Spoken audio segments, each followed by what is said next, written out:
resolution para sa pagsasagawa ng Walk the Fault, inaprubahan ng Sangguniang Panlalawigan. 6 na panukalang ordinansa pumasa sa ikalawang pagbasa. Detalyeng ulat sa atin ni Lynn Robles.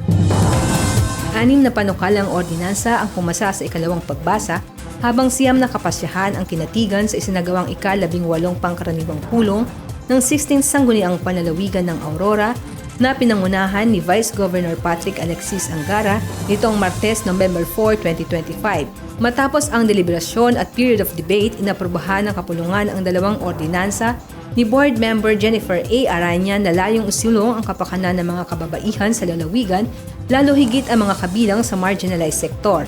Ang una ay tumutukoy sa pagpapatibay ng komprehensibong plano para sa trabaho, kabuhayan at agrikultura ng mga kababaihan, habang ang ikalawa ay ukol sa pagtatatag ng komprehensibong patakaran sa edukasyon ng kababaihan. Naidepensa rin ni Bokal Menard M. Amansek ang inakdang ordinansa, katuwang sina Bokal Shinalin B. Tablang at Bokal Aranya, na nagtatakda ng pagdiriwang ng National Bible Month at nagtatalaga sa huling Lunes ng Enero bilang Bible Celebration sa buong lalawigan, alinsunod sa Republic Act 11163 at Proclamation No. 124 Series of 2017.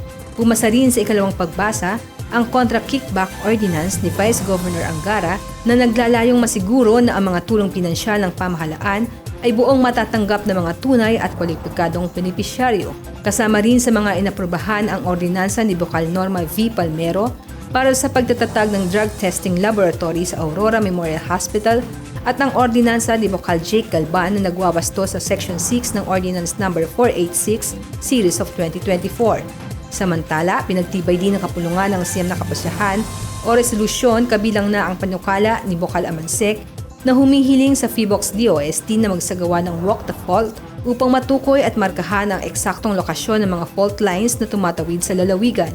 Ang 8 iba pa ay nagbibigay pahintulot naman sa gobernador na pumasok sa mga kasunduan sa pagitan ng pamahalaang panlalawigan at mga kaukulang ahensya at munisipalidad para sa donasyon ng Slaughterhouse Designed Weighing Scale at High-Pressure Agricultural Duct Hose, pagtatayo ng Goat Multiplier Farm, pagkuha ng supply para sa Livestock Development and Artificial Insemination Program ng lalawigan, implementasyon ng Community-Based Monitoring System at paggamit ng Electronic Referral Network Program.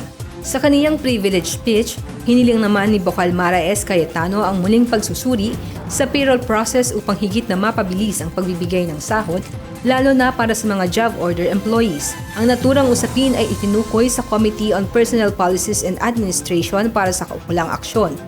Sa kabuuan, naging produktibo ang naturang sesyon ng Sangguniang Panlalawigan sa pagsusulong ng mga programang nakatuon sa kababaihan, kabuhayan, integridad ng pamahalaan, kalusugan, agrikultura at pagpapaunlad ng mga serbisyo publiko sa lalawigan ng Aurora. Ako si Lynn Robles, nag-uulat para sa PGA in Action, all-out serbisyo ng Kapitolyo para sa publiko.